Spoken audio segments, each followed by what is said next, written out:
মাঠের কোনো খেলায় বিশ্ব চ্যাম্পিয়ন হওয়ার সৌভাগ্য হয়নি বাংলাদেশের।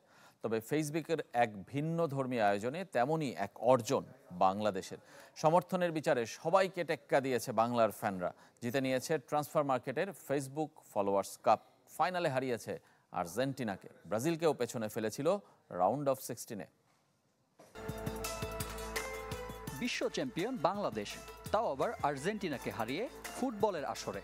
ভাবা যায় মাঠের ফুটবলে যা দিবাস্বপ্ন সেটাই সত্য সামাজিক যোগাযোগ মাধ্যম ফেসবুকে।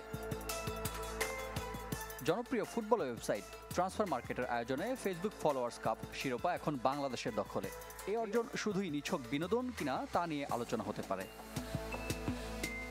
27 মার্চ 32 দলকে নিয়ে ভার্চুয়াল এই বিশ্বকাপ শুরু হয়। তালিকায় বাংলাদেশ যেমন ছিল ব্রাজিল আর্জেন্টিনার মতো ফুটবল পরাশক্তি। লামিন ইয়ামালের স্পেন ও ক্রিস্টিয়ানো রোনালদোর পর্তুগালও বাদ পড়েনি। ফাইনালে আর্জেন্টিনাকে হারায় বাংলাদেশ। ব্রাজিলও বিদায় নেয় বাংলাদেশের কাছে হেরেই। তবে নিজ দেশের বাইরে আলবিসেলেস্তেরা ছিল এদেশের কট্টর সমর্থকদের প্রথম পছন্দ। ফাইনালে তাদের সঙ্গীকরণই যাদের অবদান বেশি। লিবিয়ার বিপক্ষে আর্জেন্টিনার 1,11,000 ভোটের বড় অংশ এসেছে বাংলাদেশ থেকে।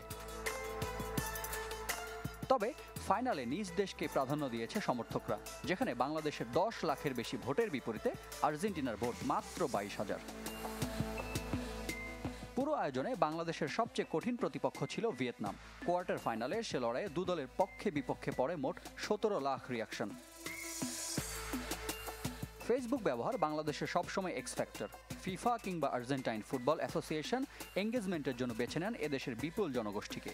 বাংলা ও বাংলাদেশিদের সংযুক্ত করে তাই নিয়মিত চলে তাদের পোস্ট, যার সবশেষ সংযোজন এই Facebook followers cup. Rifat Hossain, channel 24।